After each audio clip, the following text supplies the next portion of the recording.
This is Embrace Your Inner Boldness, a podcast about remembering who you were before the world told you who to be. I'm Melissa Henning Frank, coach, guide, and founder of Becoming Bold. I help you strip away the conditioning, reclaim your voice, and rise into the power that's always been yours. Let's get right to it. Hey, thanks for tuning in.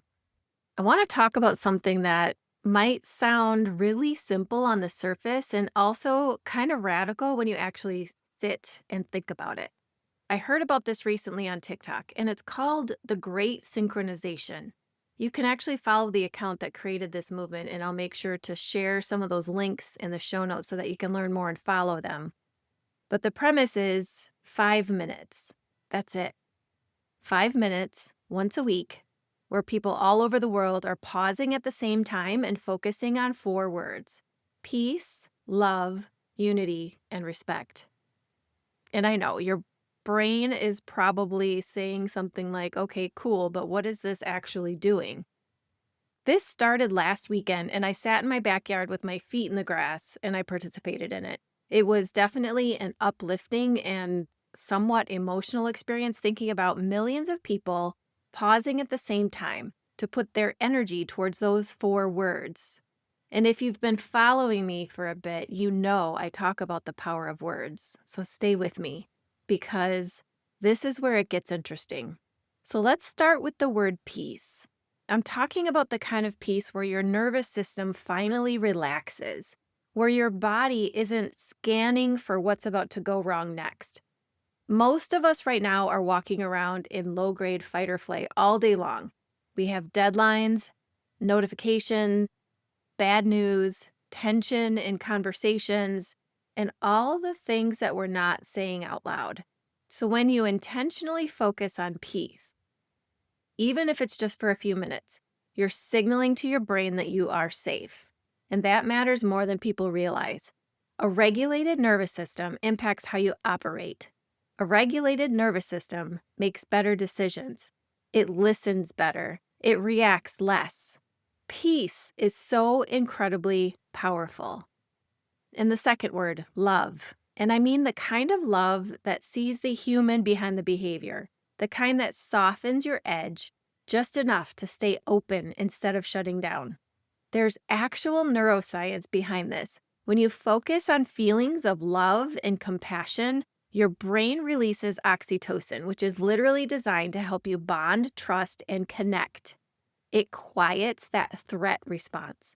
So when you choose love, you're shifting your brain out of defense mode and into connection mode. And then there's unity.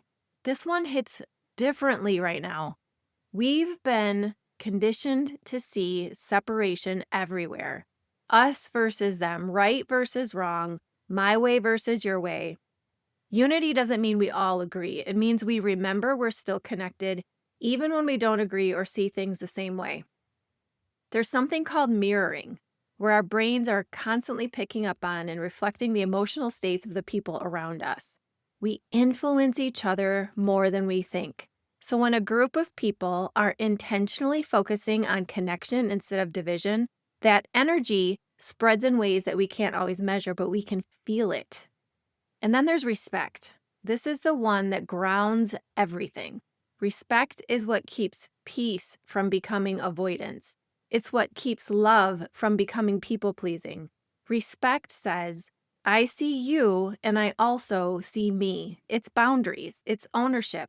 It's choosing to show up in a way that honors both sides of the equation. And when you start operating from that place, that's where your relationships start getting better. Your conversations are different. Your standards shift in a good way. So now take all 4 of those words: peace, love, unity, and respect. And imagine not just one person focusing on them, but millions of people doing it at the exact same time. So here's where we dip a little bit into the woo, but stay grounded. Hang in there. There's this idea of coherence, which is actually my word for 2026, where your heart and your brain are in sync, and your emotional state becomes more stable and intentional. And when groups of people enter that kind of state together, it creates kind of a collective rhythm. You've probably felt this before without realizing what it was. You might have felt this at a concert when everybody is singing the same song. You might have felt it in a really powerful room or in a conversation where everything just clicks. You know what this feels like. You felt it with people where you can just be yourself in their presence. There's this shared frequency. The kids call it vibes. So now imagine choosing that on purpose.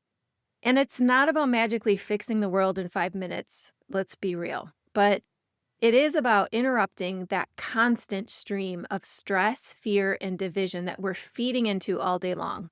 This is one small yet powerful way that we can not just be consumers, but be contributors to the greater good through our thoughts, through our reactions, through the energy we carry into every room.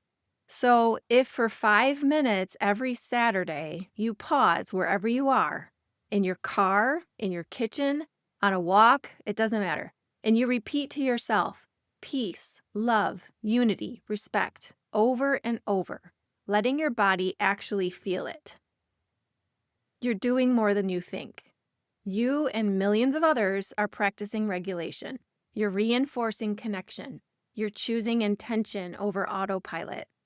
And if you want a little extra support with it, there's groups that go live beforehand and guide the meditation. So I'll drop a link for that in the show notes.